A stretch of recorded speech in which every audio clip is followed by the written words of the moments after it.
नमस्कार मित्रों, बहुत बहुत स्वागत है आपका आपके अपने YouTube चैनल अडानिया एजुकेशन अकेडमी आसिन पर। काफ़ी समय से मांग आ रही थी कि सर कक्षा 12 का जो कृषि रसायन है वो प्रारंभ कीजिए। उसके जो वीडियो है YouTube पे बहुत कम अवेलेबल है, या अगर है तो उतना उनका लेवल नहीं है। तो बार बार मैसेज और कमेंट में मुझे ये सूचना प्राप्त हो रही थी। तो आइए आज की कक्षा हम प्रारंभ करते हैं। आपके विशेष कृषि रसायन सब्जेक्ट को लेकर कक्षाएं अपन प्रारंभ करने जा रहे हैं। पहला जो लेसन है, देखिए मैं आपको एक बात क्लियर कर देता हूं कि एनसीईआरटी का जो सिलेबस लागू होने जा रहा है नेक्स्ट सेशन से 12th क्लास के अंदर 2021-22 से, उसके अंदर आपके जो एग्रीकल्चर, क्योंकि एनसीईआरटी के अंदर विशेष कृषि रसायन का कोई प्रावधान नहीं है, लेकिन कहा जा रहा है कि आपके जो माध्यमिक शिक्षा बोर्ड राजस्थान है वो जो है आपके कृषि रसायन सब्जेक्ट ही रहेगा। तो आइए आज की कक्षा हम प्रारंभ करते हैं। कृषि रसायन का आपका जो पहला जो अध्याय है बहुत ही इजी है, बहुत ही मज़ेदार है। ये एक ऐसा सब्जेक्ट है आपके जिसमें आप आराम से 100 में से 100 नंबर ला सकते हैं। तो आइए बिना किसी देरी के आज का अपन पहला जो लेसन अपना प्रारंभ करते हैं। अध्याय 1 पहला लेसन प्रारंभ करते हैं अपन। अध्याय 1 जिसका नाम है मृदा, सोइल। मृदा, खनिज, चट्टानों का अपक्षय, चट्टानों का अपक्षय और मृदा निर्माण। मृदा निर्माण ये आपका पहला लेसन है कक्षा 12 कृषि रसायन। फर्स्ट चैप्टर का नाम है आपके मृदा, खनिज, चट्टानों का अपक्षय और मृदा निर्माण। तो सबसे पहले अपन बात करेंगे मृदा के बारे में भी, मृदा क्या होती है। फिर अपन बात करेंगे खनिज क्या होते हैं, इसके टाइप्स क्या होते हैं, चट्टानें क्या होती है, चट्टानें अपक्षय का मतलब होता है टूटना, कि चट्टानें किस प्रकार से टूटती है, और चट्टानों के टूटने से मृदा का निर्माण जो है वो किस प्रकार से होता है, इसको लेकर हम बात करने वाले हैं। तो आइए सबसे पहले अपन प्रारंभ करते हैं अपने मृदा। मृदा क्या होती है इसको लेकर अपन चर्चा करते हैं। सबसे पहला जो टॉपिक लगा लीजिएगा आप, मृदा, सोइल। मृदा जिसे अपन क्या बोलते हैं, सोइल कहते हैं। देखिएगा विज्ञान के अंदर अधिकांश शब्द की जो उत्पत्ति है वो किसी न किसी अन्य शब्द से होती है। उसी प्रकार से मृदा को अपन क्या कहते हैं, अंग्रेजी भाषा में अपन क्या कहते हैं, इसको मृदा को सोइल कहते हैं। अंग्रेजी में मृदा को क्या कहते हैं, सोइल कहते हैं। और इस सोइल शब्द की जो उत्पत्ति है, ये जो सोइल शब्द है, इस सोइल शब्द की उत्पत्ति, एक शब्द होता है लैटिन शब्द होता है। सोइल शब्द की उत्पत्ति लैटिन भाषा के सोलम शब्द से हुई है। सोइल शब्द की जो उत्पत्ति है वो लैटिन भाषा के सोलम शब्द से हुई है, जिसका अर्थ क्या होता है, फर्श। जिसका अर्थ क्या होता है, फर्श। सोइल, मृदा को अपन क्या कहते हैं, अंग्रेजी भाषा में क्या कहते हैं, सोइल कहते हैं। और सोइल शब्द की जो उत्पत्ति है वो लैटिन भाषा के सोलम शब्द से हुई है, और जिसका अर्थ क्या होता है, फर्श, या जिसे अपन फर्श को अपन नॉर्मल क्या बोलते हैं, फ्लोर।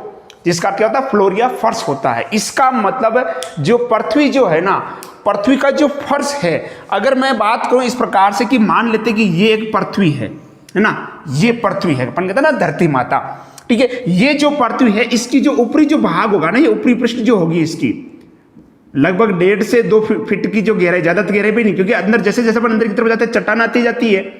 तो ये जो पृथ्वी की जो ऊपरी परत जो होती है, ये ऊपरी परत, या जिसे अपन यूं कह सकते हैं ये पृथ्वी का क्या है, फर्श है। इसी को अपन क्या कहते हैं, मृदा कहते हैं। क्या कहते हैं, मृदा।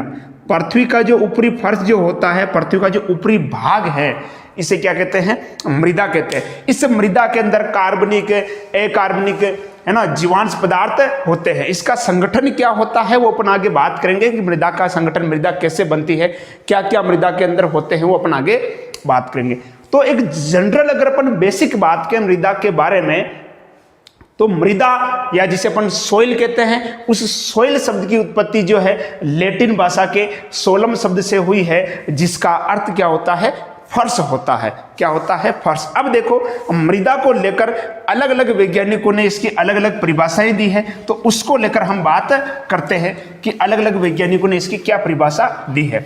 इससे पहले देखिएगा, यहां मैं आपको सारे टॉपिक जो है वो क्लियर करवा दूंगा, लेकिन बात आती है नोट्स की। तो नोट्स लिखाना आप भी जानते हैं कि ऑनलाइन क्लासेस में संभव नहीं है। तो नोट्स के लिए आपके लिए एक सबसे बेस्ट तरीका मैं आपको बता रहा हूं कि हमने जो क्लास यानी ऑफलाइन क्लासेस जब चलती है, ऑफलाइन क्लासेस के अंदर जो नोट्स लिखा रखे हैं हमने उसकी पीडीएफ बना दी है, और उस पीडीएफ को हमने टेलीग्राम चैनल जो है हमारा उसके ऊपर हमने डाल दिया है। अब बात आती है कि सर टेलीग्राम चैनल तक हम कैसे पहुंचे।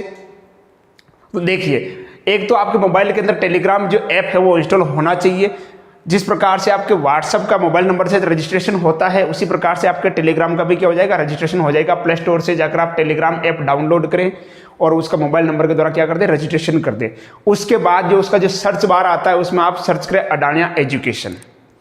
जब आप अडानिया एजुकेशन सर्च करोगे तो हमारा चैनल आएगा, आप उस चैनल को ज्वाइन कर लीजिएगा। और उसके अंदर जब आप ढूंढोगे तो आपको agriculture chemistry 12th agriculture chemistry के नाम से आपको एक पीडीएफ मिलेगी, वो आप डाउनलोड कर लीजिए। उसके अंदर प्रॉपर पूरे की पूरी किताब के नोट्स जो है हमने डाल रखे हैं, ठीक है। दूसरा, अगर ये आप ऑलरेडी अगर आपने डाउनलोड कर रखा है तो नीचे जो आपके डिस्क्रिप्शन बॉक्स में आप देखोगे हमने वहां पर टेलीग्राम चैनल का लिंक दे रखा है, आप वहां से जाकर सीधे आप टेलीग्राम चैनल पे पहुंच सकते हैं। तो ये हो गई आपके नोट्स की बात कि नोट्स आपको कहां से मिल सकते हैं। तो आइए अपन बात करते हैं मृदा के बारे में कि मृदा की जो परिभाषाएं हैं वो क्या क्या है। देखिए, मृदा की परिभाषा की अगर अपन बात करें तो सबसे पहले आते हैं जोफे एवं मारबट, दो वैज्ञानिक थे, जोफे एवं मारबट। जोफे एवं मारबट, इनके अनुसार मृदा की क्या परिभाषा है। जोफे एवं मारबट, ध्यान रखिएगा, मृदा की परिभाषा की अपन बात करें जोफे एवं मारबट के अनुसार, देखिएगा कि जैसे मान लो कि मैं कह देता हूं कि ये एक चट्टान है, इस तरह से ये एक क्या है, चट्टान है, ठीक है। तेज हवाएं चलती है, आंधी चलती है, तूफान आता है, बरसात होती है, जिसकी वजह से चट्टानें लगातार धीरे धीरे क्या होती रहती है, कमजोर होती जाती है। क्या होती जाती है, कमजोर होती जाती है। अब मुझे बताओ कि ये जो चट्टानें हैं ये प्राकृतिक है या कृत्रिम है। आप कहोगे सर ये चट्टानें क्या है, प्राकृतिक है, मानव ने थोड़ी बनाया, ये प्रकृति से बनी है, तो इसको अपन प्राकृतिक कह सकते हैं।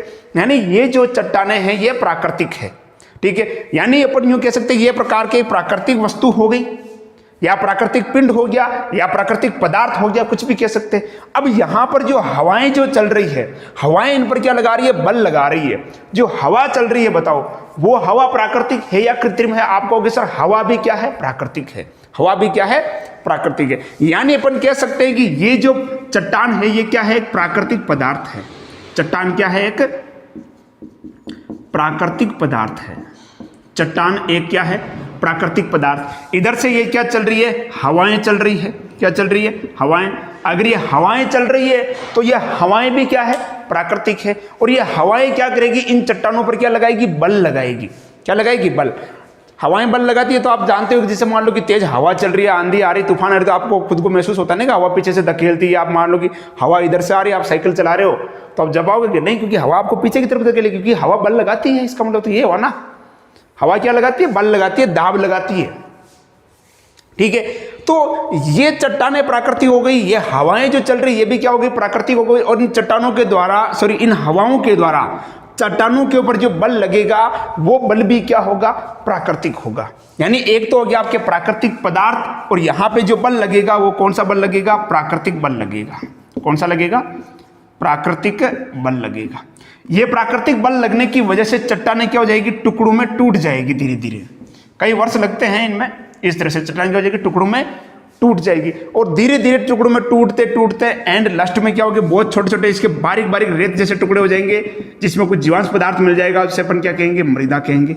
अब बताओ ये मृदा प्राकृतिक हुई या कृत्रिम हुई। आप कहोगे सर ये मृदा इनसे बनी, यानी ये भी प्राकृतिक होगी। मानव थोड़ी ना बनाया इसको, मानव ने बनाया क्या इसको, नहीं बनाया, मानव ने इसको नहीं बनाया। इसका मतलब ये मृदा भी क्या हो गई, ये भी क्या हो गई, प्राकृतिक। अब अपन बात करते हैं जोफे एवं मारबट के अनुसार मृदा की परिभाषा क्या होगी, ठीक है। तो देखिएगा जोफे मारबट ने क्या कहा, मृदा एक प्राकृतिक पिंड है। पता चल रहा है कैसे है, मृदा एक प्राकृतिक पिंड है, समझना।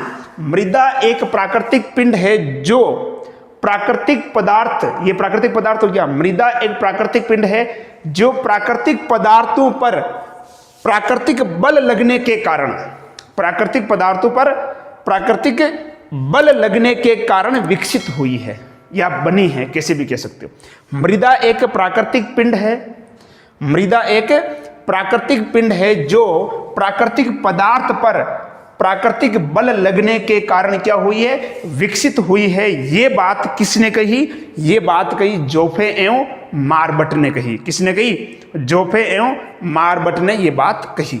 ठीक है, मृदा एक प्राकृतिक पिंड है जो प्राकृतिक वस्तु पर प्राकृतिक बल लगने के कारण या बल के प्रभाव से विकसित हुई है। ये परिभाषा जो है मृदा की देने वाले कौन थे, जोफे एवं मारबट। ठीक है, अगली अपन बात करते हैं ब्रेडी एवं बकमैन के अनुसार। अगले जो वैज्ञानिक आते हैं जो मृदा को परिभाषित करते हैं वो आते हैं ब्रेडी एवं बकमैन के अनुसार।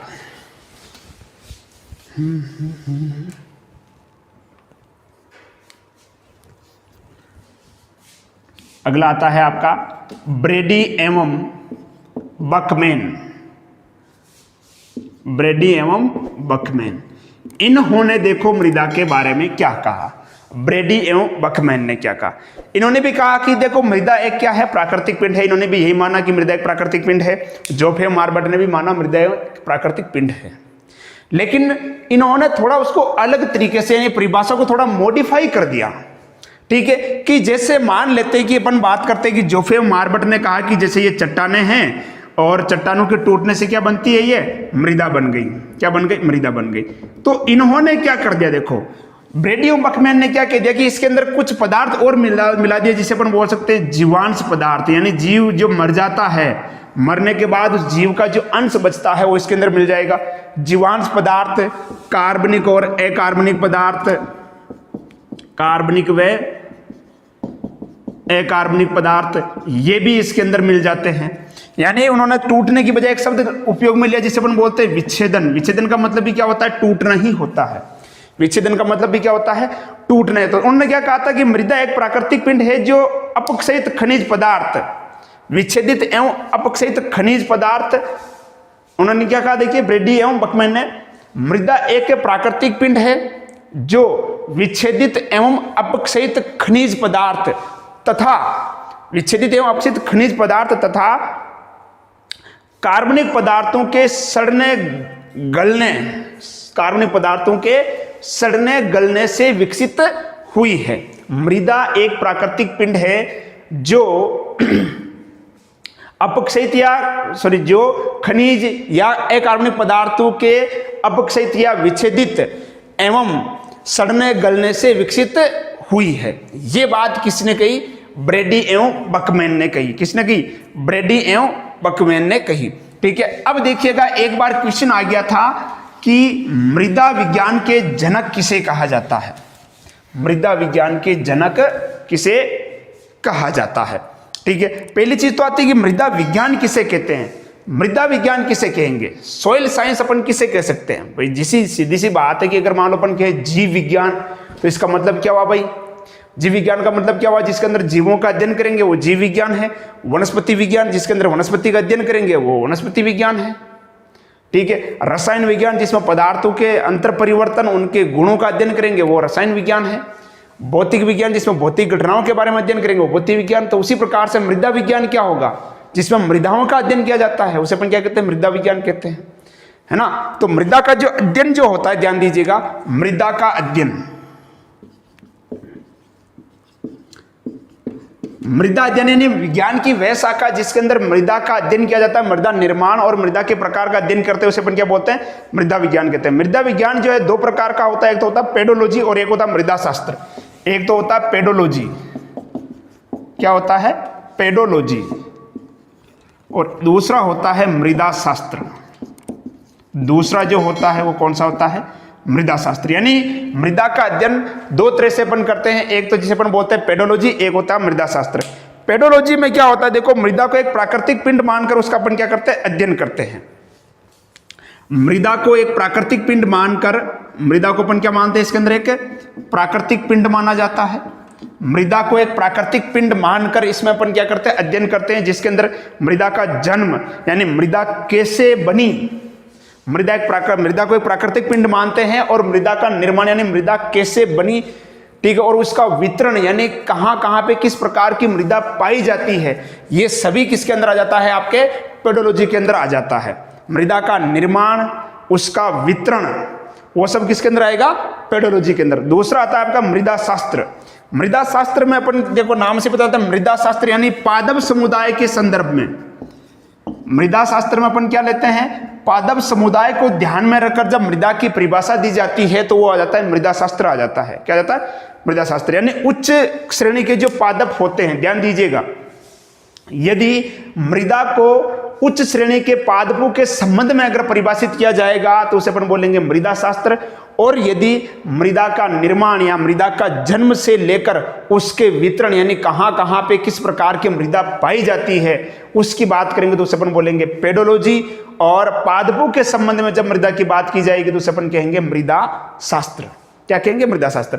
अब बात आती, कई बार क्वेश्चन आता है कि मृदा विज्ञान के जनक किसे कहते हैं, मृदा विज्ञान के जनक किसे कहते हैं। तो देखिएगा, मृदा विज्ञान के जनक कहा जाता है वी डोकोविच। मृदा विज्ञान के जनक, मृदा विज्ञान के जनक, मृदा विज्ञान के जनक कहा जाता है वी डोकोविच। डोकोविच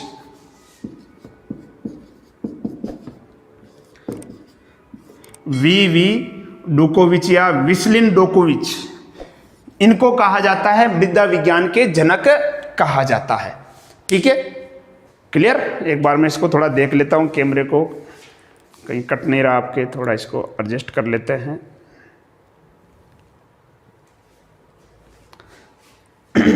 आज ज्यादा लंबी क्लास नहीं रखेंगे, छोटी रखेंगे, मिटा दें। चलो, तो पेडोलॉजी क्या होता है, मृदा शास्त्र क्या होता है, इसमें अपन ने बात की कि यदि मृदा के निर्माण यानी मृदा के जन्म से लेकर उसके वितरण के बारे में अगर अध्ययन किया जाएगा, मृदा के जन्म से लेकर उसके वितरण के बारे में अध्ययन किया जाएगा तो उसे अपन क्या बोलेंगे, पेडोलॉजी। और यदि मृदा का अध्ययन पादपों यानी उच्च श्रेणी के जो पादपों के संबंध में या उनको ध्यान में रखते हुए अगर अध्ययन करेंगे तो उसे अपन क्या कहेंगे, मृदा शास्त्र कहेंगे। क्या कहेंगे, मृदा शास्त्र कहेंगे। ठीक है, मृदा विज्ञान का जनक किसे कहा जाता है, वी डोकोविच को कहा जाता है।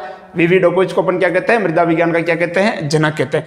अब अपन बात करते हैं कि जो मृदा है इसकी विशेषता क्या है, मृदा की विशेषताएं। मृदा की विशेषताएं देखिएगा, सबसे पहली जो विशेषता अपन कह सकते हैं कि मृदा एक क्या है, प्राकृतिक पिंड है। इंपॉर्टेंट कर दीजिएगा, इसको पूछा जा सकता है। मृदा एक प्राकृतिक पिंड है। पहली विशेषता क्या हो जाएगी, मृदा एक क्या है, प्राकृतिक पिंड है। ठीक है, दूसरा, इसे कृत्रिम रूप से नहीं बनाया जा सकता है। इसे कृत्रिम रूप से नहीं बनाया जा सकता है। मृदा को कृत्रिम रूप से नहीं बनाया जा सकता है। मृदा एक प्राकृतिक पिंड है और इसे कृत्रिम रूप से नहीं बनाया जा सकता है। दूसरी विशेषता ये होगी, पहली क्या हो गई, मृदा एक प्राकृतिक पिंड है, दूसरा इसे कृत्रिम रूप से नहीं बनाया जा सकता है। तीसरा, मृदा विभिन्न संस्तर में विभाजित होती है। यह है विभिन्न संस्तर में विभाजित होती है। यहां से नोट्स उतारने की कोशिश ना करें आप, विभाजित होती है। नोट्स के लिए मैंने आपको बता ही दिया है कि आप टेलीग्राम से डाउनलोड करें। यह है विभिन्न संस्तर में क्या होती है, विभाजित होती है। ठीक है, पैतृक पदार्थ, देखिए पैतृक पदार्थ किसे कहते हैं, जिससे मृदा का निर्माण होता है, जिन पदार्थों से मृदा का क्या होता है, निर्माण होता है। पैतृक पदार्थ के कणों के आकार पर या कणों के आकार के आधार पर मृदा भिन्न भिन्न प्रकार की हो सकती है। आधार पर मृदा भिन्न भिन्न प्रकार की हो सकती है। तो पहली तो विशेषता क्या होगी इसकी, मृदा एक प्राकृतिक पिंड है। दूसरा, इसे कृत्रिम रूप से नहीं बनाया जा सकता है। तीसरा, मृदा विभिन्न संस्तर का मतलब होता है परतें, विभिन्न संस्तर में क्या होती है, विभाजित होती है। और चौथा आपका आ जाएगा, मृदा जो है इनके जो पैतृक पदार्थ यानी जिससे मृदा का निर्माण होता है, इन पैतृक पदार्थों के कणों के आकार के कारण मृदा क्या होती है, अलग अलग प्रकार की हो सकती है। पांचवा जो आपका आ जाता है कि मृदा के रासायनिक संगठन क्या हो सकता है, भिन्न भिन्न हो सकता है। ठीक है। अलग अलग प्रकार की मृदाओं का रासायनिक संगठन क्या होता है, भिन्न भिन्न होता है। तो ये अपन ने बात की किसके बारे में, मृदा की विशेषताओं के बारे में। किसके बारे में, मृदा की विशेषताओं के बारे में हमने बात की, ठीक है। अगले अपन बात करते हैं मृदा के कार्य को लेकर। किसको लेकर, मृदा के कार्य को लेकर। भाई मृदा क्या काम करती है, अगर आपसे पूछ लिया जाए कि मान लो मिट्टी आपके क्या काम की है, तो अपन कह सकते हैं भाई मिट्टी के बिना तो जीवन संभव ही नहीं है सर। अगर मृदा नहीं होगी तो फसल कहां से उगाएंगे। मृदा की जो ऊपरी जो परत होती है, अपन बोलते हैं भूपर्पट्टी कहते हैं या भूपपड़ी कहते हैं, उसी के अंदर तो मतलब पोषक पदार्थों की प्रधानता होती है, और वहीं से पादपों को क्या मिलता है, पोषण मिलता है, वहीं से मिलता है पौधों को पोषण, बाकी कहां से मिलेगा, ठीक है। बाकी बहुत इजी है यार, इतना दिमाग में लोड देने की आवश्यकता नहीं है, बहुत इजी सब्जेक्ट है, बहुत मजेदार है, मतलब साथ में के साथ में याद करते चलो, मजा आएगा पढ़ने का, ठीक है। क्योंकि दिमाग में एक चीज फिट कर लोगे यार, इस बार कुछ ना कुछ करके दिखाना है, आर या पार की लड़ाई करनी है। क्योंकि अगर मेहनत करोगे ना, मेहनत करोगे तो पृथ्वी पर भगवान की भी इतनी हिम्मत नहीं कि तुम्हें रोक सके। मेहनत करोगे तो भगवान की भी इतनी हिम्मत नहीं कि तुम्हें रोक सके, भगवान भी आपको नहीं रोक सकता। अगर भगवान को भी अगर रोकना होगा तो उसे आपको पृथ्वी लोक से ऊपर बुलाना पड़ेगा। पृथ्वी लोक पे तो भगवान भी आपको नहीं रोक सकता, वहां से अगर रोकने के लिए आपको यहां से उनको ऊपर बुलाना पड़ेगा, अपने पास बुलाना पड़ेगा, तभी रोक सकता है। पृथ्वी पे भगवान भी आपको नहीं रोक सकता। अगर आपने मन में अगर कुछ ठान लिया है, कुछ करने की ठान लिए, तो कभी नहीं रोक सकता, ये बात तय है। देखिएगा अपन बात करते हैं मृदा के कार्य के बारे में। जैसे कि ये एक पादप है, ये एक क्या है, पादप है, ठीक है। और ये पादप किसके अंदर उगा हुआ है, आप कहोगे सर मृदा के अंदर उगा हुआ है। अगर मान लो नीचे अगर मान लो मृदा नहीं होगी, यहां अगर मृदा नहीं होगी, तो क्या ये पादप खड़ा रह पाएगा, आप कहोगे सर नहीं रह पाएगा। मतलब इसको सहारा या इसको खड़ा करने का जो काम कर रही है वो कौन कर रही है, मृदा कर रही है। तो पहला जो कार्य अपन लिख सकते हैं, मृदा का पहला कार्य क्या होता है, मृदा पादपों को यांत्रिक आधार प्रदान करती है। मृदा पादपों को यांत्रिक आधार प्रदान करती है, पहला काम तो ये हो गया मृदा का। दूसरा कि इस पादप के पास जो पोषक पदार्थ जो आ रहे हैं, वो पोषक पदार्थ कहां से आ रहे हैं, मृदा से ही तो आ रहा है। तो दूसरा अपन क्या कह सकते हैं कि मृदा पादपों को खनिज, लवण, जल व अन्य पोषक तत्व उपलब्ध करवाती है। मृदा पादपों को खनिज, जल व अन्य पोषक तत्व क्या करती है, उपलब्ध करवाती है, ठीक है। दूसरा अपन काम कर सकते हैं कि मृदा स्वयं के अंदर या अपने अंदर विभिन्न खनिज पदार्थों का क्या करती है, भंडारण करती है। विभिन्न खनिज पदार्थों का क्या करती है, भंडारण करती है, ठीक है। अगला काम विभिन्न प्रकार के भवन निर्माण, विभिन्न प्रकार के भवन निर्माण में मृदा का उपयोग किया जाता है। यह भी एक मृदा का उपयोग हो गया ना, कि अगर मान लो कि रेत बिल्डिंग बना रहे हैं, उसके अंदर रेत होगी ना, कि ईंटें हैं, ईंटें भी किससे बनेगी, मिट्टी से बनेगी। सीमेंट है भाई, सीमेंट भी किससे बन रहा है, मिट्टी से तो बन रहा है, चट्टानों से बनता है सीमेंट भी, पत्थरों को तोड़ तोड़ के तो बनाया जाता है सीमेंट का, जो सीमेंट जो बनता है। तो भवन निर्माण में भी किसका उपयोग करते हैं, मृदा का उपयोग करते हैं। किसका उपयोग करते हैं, मृदा का उपयोग करते हैं। सड़क निर्माण है, सड़क में भी किसका उपयोग करेंगे, मृदा का उपयोग करेंगे। अगर मैं कहूं कि आप कहां निवास कर रहे हो, आप भी कहां निवास कर रहे हैं, मृदा के अंदर, तो मृदा पर विभिन्न प्रकार के जीव जंतु, सूक्ष्म जीव क्या करते हैं, निवास करते हैं। यह भी एक मृदा का कार्य हो गया। तो यार देखो कितना इजी है यार, मतलब आप आसपास में वो चीजें हैं उनको बस देख के लिखना है। मृदा, मिट्टी, भाई इसके बारे में और कुछ नई चीज तो है ही नहीं ना, बहुत इजी है, ठीक है। तो ये हो गए मृदा के कार्य हो गए। बार बार कह रहा हूं, यहां हर चीज को एक्सप्लेन कर दिया जाएगा। नोट्स आपको टेलीग्राम से डाउनलोड करने होंगे, नोट्स आपको टेलीग्राम से डाउनलोड करने होंगे। टेलीग्राम चैनल पर आप जाइए और वहां लिखिए आप अडानिया एजुकेशन, बाकी लिंक दिया हुआ है। जैसे आप क्या करोगे, सर्च करोगे अडानिया एजुकेशन, आपको एक चैनल मिलेगा, चैनल को ज्वाइन कर लीजिए। जो भी आपके संबंधित अपडेट होगी वो आपको वहां से मिलती रहेगी। अब यहां से एक क्वेश्चन मैं आपको दे रहा हूं करने के लिए। मृदा एक प्राकृतिक पिंड है, टिप्पणी लिखिए। मृदा एक प्राकृतिक पिंड है, टिप्पणी लिखिए, समझिए। मृदा एक प्राकृतिक पिंड है, प्राकृतिक पिंड है समझिए। मृदा एक प्राकृतिक पिंड है समझिए। ठीक है, ये आपको क्वेश्चन करना है कि जो अभी मैंने करवाया है उसी हिसाब से लिखना है, थोड़ा दिमाग लगाओगे हो जाएगा। अच्छा क्वेश्चन है, मृदा एक प्राकृतिक पिंड है समझिए, कि मृदा को आप प्राकृतिक पिंड कैसे कह सकते हो, ये आपको बताना है। ठीक है, अब तक देखो जो अपन ने पढ़ा, एक बार मैं फिर से आपका रिवाइज करवा देता हूं। सबसे पहले अपन ने बात की मृदा के बारे में बात की। मृदा जो है इसको अपन बोलते हैं सोइल, और सोइल जो शब्द है ये लैटिन भाषा के सोलम शब्द से बना है, और सोलम शब्द का अर्थ क्या होता है? फर्श होता है। क्या होता है? फर्श होता है। ये अपन ने बात की। ठीक है, फिर अपन ने बात की मृदा की परिभाषा के बारे में। मृदा की परिभाषा में अपन ने दो वैज्ञानिकों अपन ने देखा था, एक तो जोफे एवं मार्बट, और एक अपन ने देखा था ब्रेडी व बकमैन। ठीक है, जोफे एवं मार्बट ने क्या कहा कि मृदा एक प्राकृतिक पिंड है जिसका निर्माण प्राकृतिक पदार्थों पर प्राकृतिक बल के प्रभाव से हुआ है। यह बात किसने की थी? जोफे मार्बट ने। मृदा एक प्राकृतिक पिंड है जिसका निर्माण प्राकृतिक पदार्थों पर प्राकृतिक बल के प्रभाव से हुआ है।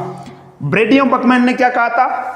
इन्होंने कहा कि मृदा एक प्राकृतिक पिंड है जिसका निर्माण विच्छेदित एवं अपक्षयित खनिज पदार्थों और कार्बनिक पदार्थों के सड़ने गलने से हुआ है। मृदा एक प्राकृतिक पिंड है जिसका निर्माण अपक्षयित एवं विच्छेदित खनिज पदार्थों व कार्बनिक पदार्थों के सड़ने गलने से हुआ है। अगले अपन ने बात की थी मृदा विज्ञान के बारे में, कि मृदा विज्ञान की मैं अपन ने दो चीजें देखी थी। एक तो अपन ने बात की थी पेडोलॉजी के बारे में। किसके बारे में? पेडोलॉजी। और एक अपन ने बात की थी मृदा शास्त्र के बारे में। किसके बारे में? मृदा शास्त्र। पेडोलॉजी क्या होती है? जब मृदा के जन्म यानी मृदा निर्माण से लेकर उसके वितरण का अध्ययन किया जाता है तो उसे अपन बोलते हैं पेडोलॉजी कहते हैं। और जब मृदा का अध्ययन उच्च श्रेणी के पादप समुदाय को ध्यान में रखकर या उनके संबंध में अध्ययन किया जाता है तो उसे अपन क्या बोलते हैं? मृदा शास्त्र कहते हैं। क्या कहते हैं? मृदा शास्त्र। मृदा विज्ञान का जनक किसे कहते हैं? वीवी डोकोविच को कहते हैं। किसको कहते हैं? वीवी डोकोविच को कहा जाता है मृदा विज्ञान का जनक। फिर अपन ने बात की थी मृदा के कार्य को लेकर, और फिर एक बार और अपन ने बात की मृदा की विशेषताओं के बारे में, कि मृदा प्राकृतिक पिंड है जिसे अपन कृत्रिम रूप से नहीं बना सकते हैं। ठीक है, उनके जो पैतृक पदार्थ होते हैं यानी जिससे मृदा का निर्माण होता है, उन पैतृक पदार्थों के आधार पर मृदा के प्रकार भी क्या होते हैं? अलग अलग होते हैं। मृदा का रासायनिक संगठन क्या होता है? अलग अलग होता है। तो कुल 5 प्रकार की विशेषता अपन ने देखी थी। फिर अपन ने बात की थी मृदा के कार्य के बारे में, कि मृदा क्या काम करती है। तो काम आप सभी जानते ही हैं कि क्या क्या काम मृदा के हो सकते हैं। तो आज की क्लास को मैं ज़्यादा लंबा नहीं रखूंगा। ठीक है, एक छोटी क्लास ही, बाकी की जो आगे जो कक्षाएं होगी कोशिश है कि 1-1 घंटे का तो वीडियो कम से कम हम बनाएंगे ही बनाएंगे। ठीक है, एक ट्रेलर था, एज ए ट्रेलर मैंने इसको प्रस्तुत किया आपके सामने कि बहुत इजी टॉपिक है, इतना कुछ ज़्यादा बर्डन दिमाग में डालने की आवश्यकता नहीं है, और रोज का रोज पढ़ लोगे अच्छे से क्लियर हो जाएगा। क्योंकि आप देखोगे कि सबसे ज़्यादा नंबर अगर बच्चों के आ रहे हैं तो वो केमिस्ट्री के अंदर आ रहे हैं, क्योंकि सब्जेक्ट मज़ेदार है। सब्जेक्ट मज़ेदार है ना, आनंद आता है भाई। केमिस्ट्री बोले तो मज़ा, इसको पढ़ने में भी मजा आता है, पढ़ने में भी मजा आता है ना। तो सब्जेक्ट बहुत इजी है, बहुत इजी है, सीधे से क्वेश्चन निकल के आते हैं।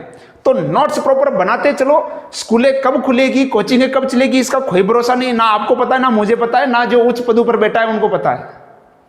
किसी को कुछ भी नहीं पता है। परिस्थितियां बहुत खराब है, घर में रहना है, सुरक्षित रहना है। सरकार ने जो टीकाकरण अभियान चला रखा है उसका बिल्कुल आपको समर्थन करना है, और आपके आसपास जो भी लोग हैं उनको समझाना है। एक जो गलत अफवाह जो फैली हुई है लोगों के बीच में कि मतलब टीका लगाने से मर रहे हैं, यार ये तुम क्या सोचते हो? मतलब दिमाग की अवस्था खराब हो चुकी है। मतलब टीका सरकार भी मरवाएगी क्या? किस देश की सरकार अपने देश के नागरिकों को मरवाना चाहेगी? कभी नहीं। आपकी हेल्थ के लिए, आपके स्वास्थ्य के लिए सरकार कुछ काम कर रही है, और आप एक अफवाह फैला रखी है जो मर जाए, जो नपुसंगता हो जाएगी, ये हो जाएगा, वो हो जाएगा। पता नहीं कहां से लेके आते हो इतना ज्ञान यार। इसलिए आप एक शिक्षित नागरिक होने के नाते आपका एक फर्ज बनता है कि जितने भी जो लोग आपके आसपास हैं उनको समझाएं कि ये जो भी आपके व्हाट्सएप मंत्रालय से जो खबर आ रही है बिल्कुल निराधार है, इसका कोई तर्क नहीं है, कोई अस्तित्व नहीं है, कोई आधार नहीं है, ये एक अफवाह है। आप जहाँ पे भी जो टीकाकरण सेंटर जो है आप वहाँ जाइए और वहाँ पर अपना टीकाकरण करवाइए। ठीक है, तो आज की कक्षा यहीं तक रखते हैं, मिलते हैं नेक्स्ट क्लास में। तब तक घर पे रहे, सुरक्षित रहें, पढ़ाई करते रहें।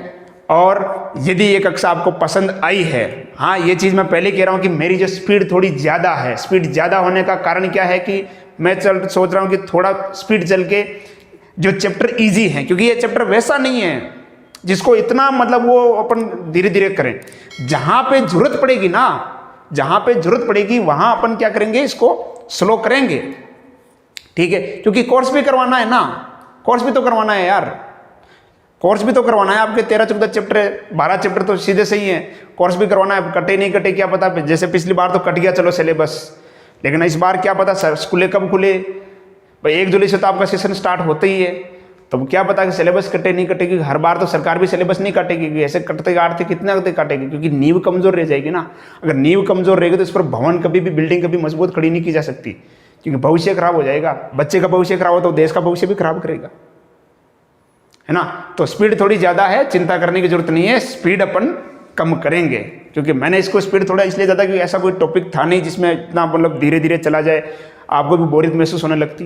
तो ये कक्षा आपको पसंद आई है तो अपने दोस्तों के साथ शेयर कीजिए, और यदि चैनल पर नए हैं तो चैनल को सब्सक्राइब कर लो यार, चैनल को सब्सक्राइब कर लो, क्योंकि क्लासें यहाँ रेगुलर मिलेगी, ठीक है। तो आज की कक्षा यहीं तक विदा लेते हैं, धन्यवाद।